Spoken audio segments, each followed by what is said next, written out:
राज्य सरकारनं कारखान्यात काम करणाऱ्या कामगारांच्या कामाच्या वेळेत मोठा बदल केला आहे।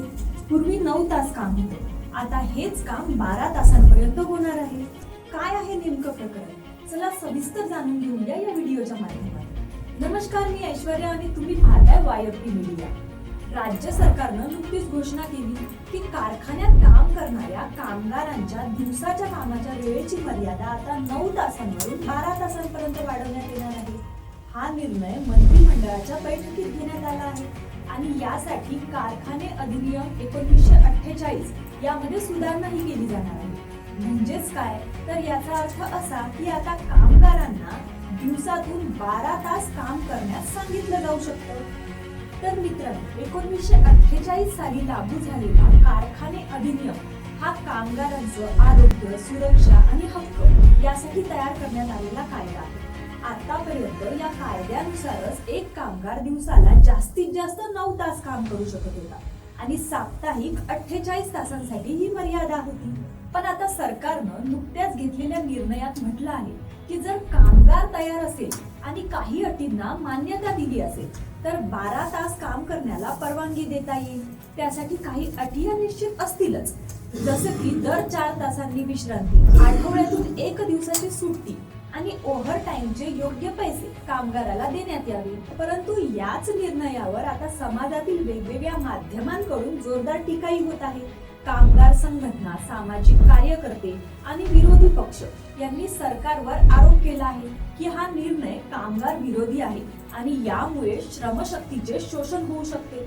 तर सरकारने यावर काय स्पष्टीकरण दिलं आहे, चला पाहूया। तर सरकारनं याबाबत स्पष्ट केलंय की हा जो नियम आहे तो सर्वसामान्य नियम नसेल, तो फक्त विशेष गरज असलेल्या परिस्थितीत लागू होणारा नियम असेल। कामगारांची परवानगी घेऊनच 12 तास काम लागू केलं जाईल, म्हणजेच हे सक्तीचं नसेल, पण पर्याय मात्र खुले ठेवले जातील। तर मित्रांनो, याचा सरळ अर्थ काय की जर तुम्ही एखाद्या कारखान्यात काम करत असाल आणि कंपनीने तुम्हाला 12 तास काम करायला सांगितलं तर तुमची परवानगी आवश्यक आहे। तसेच तुम्हाला ओव्हर टाइमचे पैसे, विश्रांतीची वेळ, सुट्टी याबाबत संरक्षणही दिलं जाणार आहे। पण या निर्णयाचा गैरवापरही होऊ शकतो। यासाठी सरकारनं स्पष्ट मार्गदर्शक तत्व तयार करणं अत्यंत गरजेचं आहे। मग आता अशी परिस्थिती आलीच, सर्वप्रथम तुम्ही तुमच्या युनियनशी संपर्क करा। श्रम आयुक्त कार्यालयात तक्रार द्या। आपल्या जिल्ह्यातील लेबर कमिशनर ऑफिस मध्ये जाऊनही आपल्याला तक्रार करता येईल। तर सरकारी हेल्पलाईन नंबरही आपल्याला वापरता। राज्य कामगार विभागाच्या वेबसाईटवर ऑनलाईन तक्रार देण्याची सुविधा आहे। कामगार कायद्याचे वकील कामगारांना मोफत मदत करणाऱ्या सामाजिक संस्था, NGO यांच्याकडूनही तुम्ही अगदी बिनधास्तपणे मदत घेऊ शकता। पण या सगळ्यानंतरही आता हा प्रश्न येतोच की 12 तास काम करण्याचे धोके काय आणि काळजी कशी घ्यावी। तर 12 तास काम म्हणजे थकवा, अपघाताचा धोका, कुटुंबासाठी अगदी कमी वेळ आणि आरोग्यावर याचे दुष्परिणाम हे आलेच। त्यामुळे सरकारने नियमात कामगारांची संमती अनिवार्य केली आहे।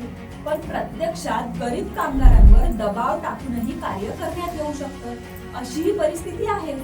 म्हणून कामगारांनी संघटित होणं, माहिती ठेवणं आणि आवाज उठवणं हे अत्यंत आवश्यक आहे। आणि सरकारनेही या निर्णयाबाबत नक्कीच अधिक पारदर्शक नियम लागू करायला हवेतच, नाहीतर या निर्णयाचा गैरवापर होण्याची शक्यता काही नाकारता येणार नाही। तर हा होता राज्य सरकारच्या कामाच्या वेळेबाबत घेतलेल्या निर्णयाचा संपूर्ण तपशील। तुम्हाला याबद्दल काय वाटतं? हा निर्णय योग्य आहे का की अयोग्य? कामगारांवर अन्याय होतोय का?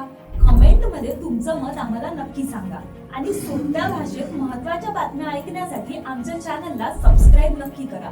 बेल आयकॉन दाबायलाही विसरू नका। धन्यवाद।